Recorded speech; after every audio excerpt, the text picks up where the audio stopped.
Look at these Fox polls. Only 18% say the economy is in excellent or good condition, and only 34% give their personal financial situation positive marks. Peter Morici with us now. Why does the economy seem so bad to so many people?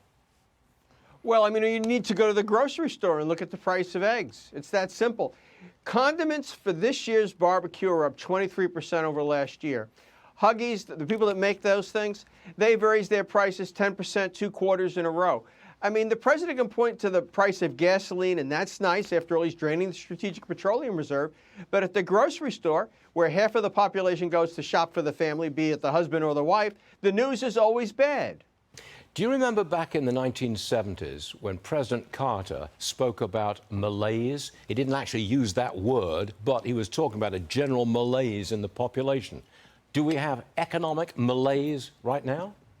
No, I don't think so. What we have is an administration that is pitting one half of the country on the other through wokeism and identity politics.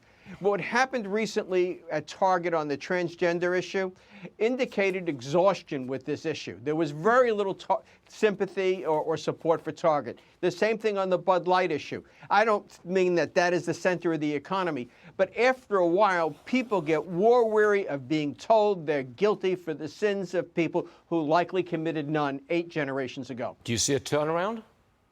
Well, I think it's up to the Republicans to come up with someone that's attractive. Right now, President Biden is one of the most beatable incumbents on the planet.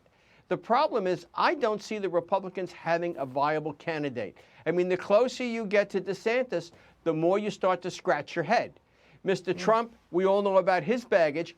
The other Republicans are attractive people, but they don't speak to us about a compromise on abortion that's credible. They don't speak to us about what they would do about the country's fiscal problems, how we get our spending back in line, how we get our defense structure in such a way that it is both credible and affordable. What about the price of going to the hospital, long lines in the waiting rooms, at emergency rooms and so forth, and the border? Are they really speaking to us in ways that are credible? Because Americans are worried about these things. Okay, who's your ideal candidate?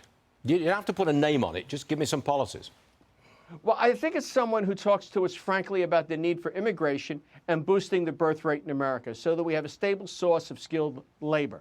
It's someone that talks to us really about entitlements reform because we probably push taxes and spending as far as it can go.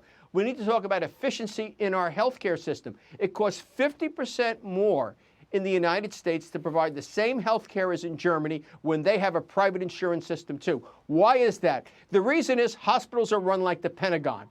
And we need someone to say we're going to benchmark people's costs so that they align with competitors around the world.